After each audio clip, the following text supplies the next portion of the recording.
obviously you want that preseason, you want that through non-conference, but it's almost got to be you never expect it, like the way that you guys have been dominating, huh? Yeah, I mean, I don't know that you ever expect it, or at least go into a season expecting it. Your hope is that you continue to get better, and when you're scheduling in the non-conference, you're trying to challenge your team and, make sure you're getting some home and away and a little bit of everything, and expose yourself to different types of teams. And I thought we did that in the non-conference. And then the SEC, it's just a grind. Like it's a grind, and especially this last week, we were on the road for 7 days straight. Played 3 away matches, and it was a lot. It was a tough stretch, and I knew it when I saw it on paper that it was going to be a tough stretch. But then to live it and to do what we just did in the last week, I think was tremendous. But yeah, I mean we're playing well. But even after the Alabama game, I told the team it's just that we have a lot of things to work on. We have a lot of things to get better at, and I'm glad that we were able to win some matches and also find positives, but also just know that there's a lot to work on. Y'all lead the league in hitting percentage and hitting percentage against. You can look at him, so you don't have to stick right here. This guy, so you don't have to stare directly into the light. But what makes you guys so successful up front?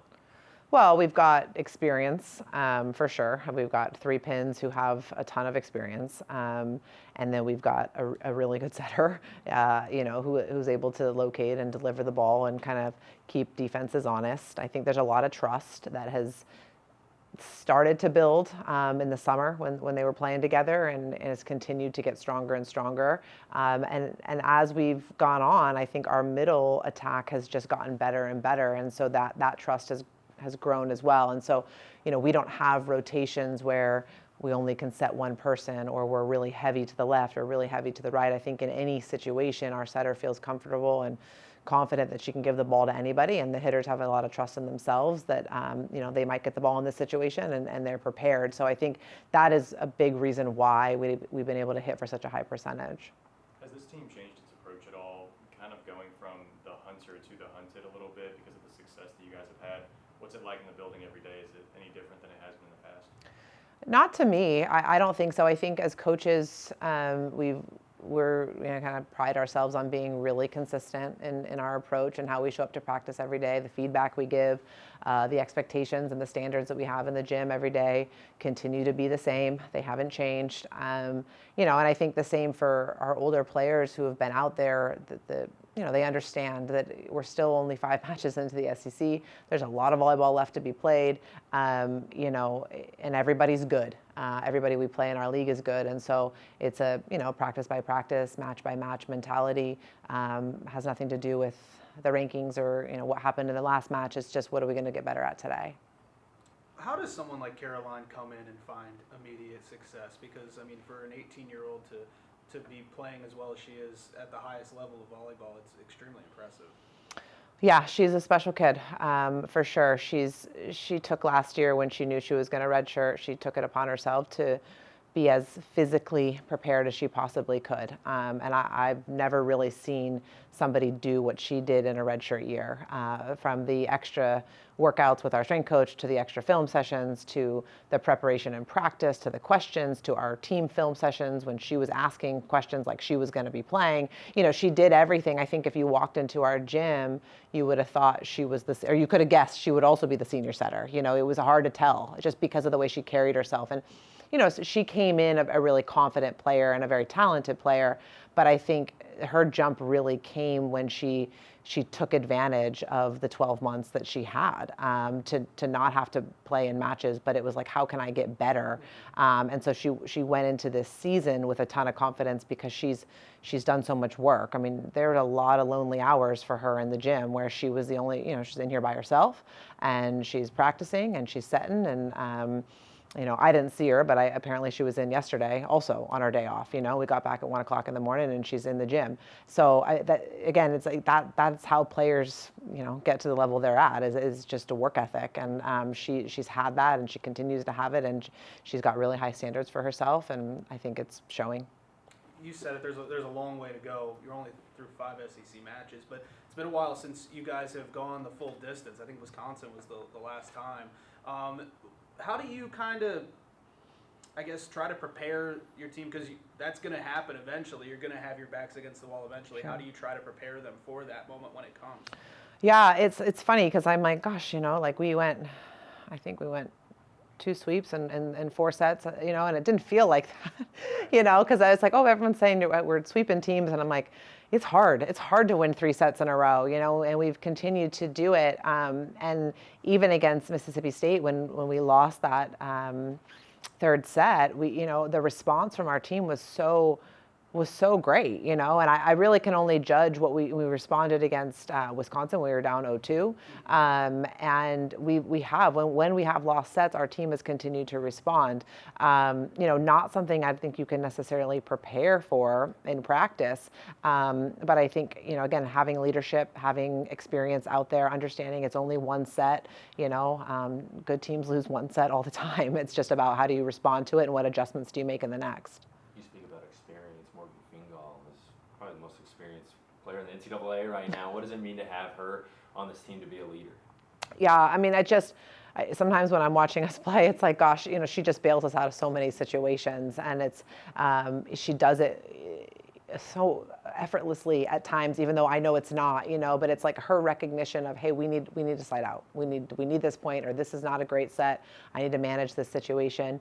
Even against Alabama, we were down in that 2nd set, and Morgan went back to serve, and she really didn't have a great serving weekend, but it was recognizing the moment, and it's like, oh, I need to make my serve in this situation, and she had the confidence to go do it, and she did, and she kind of brought us back. It's just she does so many things that don't always even show up in the stat book, from a leadership standpoint, and just understanding the situation that we're in and what we need, that it's so vital, and obviously, and I think I even said that to our team this weekend. It's just there's so much to learn from her. That has nothing to do with, again, the stats. It's just how she approaches the game, how serious she takes her training, and just what she's been able to do from just, again, like that comfort that Caroline has with her. It's like, we're in a tough situation. I know I can go back to Morgan, has carried us for sure. You guys have had unbelievable success, not just on the road, but at home as well, especially. I still don't think you've lost a set at home all year. But you got to know that every team wants to be the first one to get a set from you guys at home.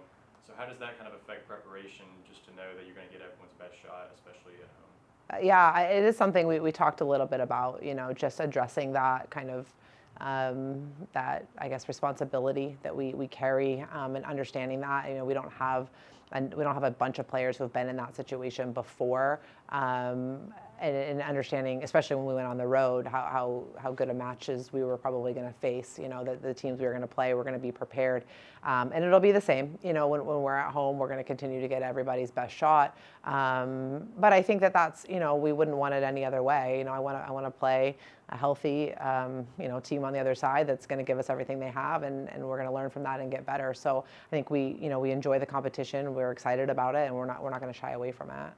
You got an LSU team coming in that's they're looking to get going. They had a tough non-conference. Kind of building off that, you're going to get a team's best shot, but then also, how do you not let you guys be used as that momentum for a team moving forward, especially a team like LSU coming in here this weekend? Yeah, I mean, not something I would say we would necessarily bring up, but again, just kind of going back to what are we doing on our side of the net, and how are we preparing ourselves, and what are we doing every day in practice.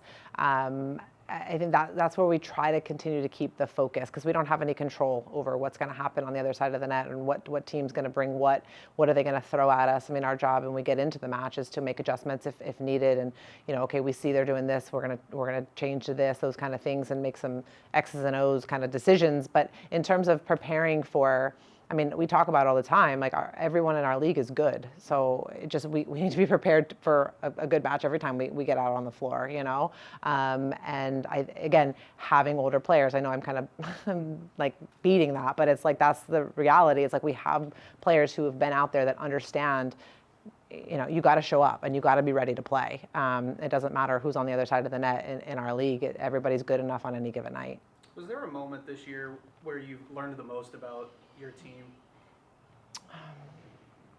I would say I do think our trip to San Diego was, I don't know, not a turning point because it was too early in the year, but I do think I learned a lot because that was a trip that was a little bit there's things at stake. We were playing 3 really good teams in the span of 4 days. We played San Diego, Boston College, and then traveled to Wisconsin. It was a long trip. Obviously, we went out to the West Coast, so we had the time difference.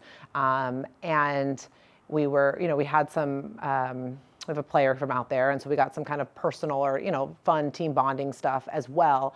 And when you do those kind of things, you always worry, I think, as a coach, that it's like, okay, where's the balance? Where's kind of the fine line? Is it too much fun? Are we making sure you're doing both? And the way we played in those 3 matches, it was like, okay, we can kind of have these moments where they can go take a sunset walk on the beach, and they can go to this girl's house and have a good time, and then they're going to turn around and be serious and be prepared to play. And I thought that was a big sign for me.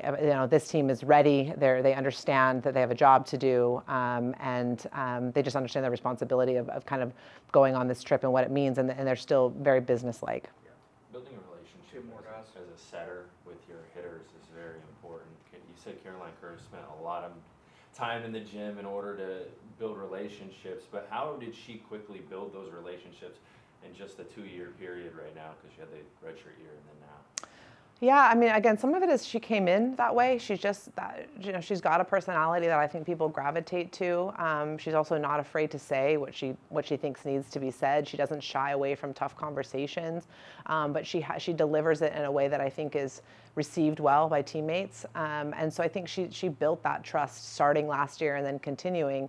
I also think she has tremendous work ethic, and so she's built her credibility amongst her teammates. They see how hard she's working for them, really, whether it's coming in by herself on her off day or just, hey, what can I do to help you in this situation? That trust has continued to grow. And we've talked about how important it is for the hitters to trust her and for her to trust them. And so she's been able to kind of go outside of her comfort zone, even at times, as we've tried to push the limits a little bit with her.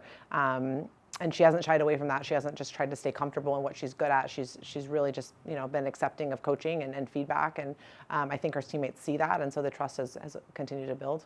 What's pushing the limits?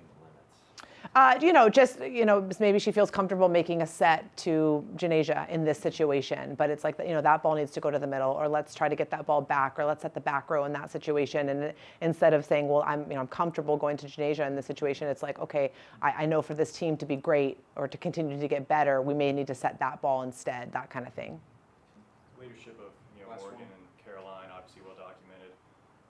Who's somebody lately that you think has stepped up that maybe isn't getting as much attention as some of the stars on the team? Oh gosh, I mean, I think Emily Beeker for sure, has had a tremendous couple of weeks. Is that what it's been since we played Wisconsin? A couple, when she came in, she's just gotten better, in my opinion, week by week. And she went from being, I would say, a little bit underused maybe to like now we're using her quite a bit. And she's a very, very, her blocking has just gotten so much better, which has been a big jump for us, a big emphasis for us as a team, as we just needed to block more balls, and she's come in and helped with that. So, I think she's done a tremendous job. I think Jay Torres, our libero, she quietly does her job. It's like I don't think she gets, it's not like people are talking about her all the time, but I know she does her job match after match, and she continually keeps us in system. She puts up hittable balls.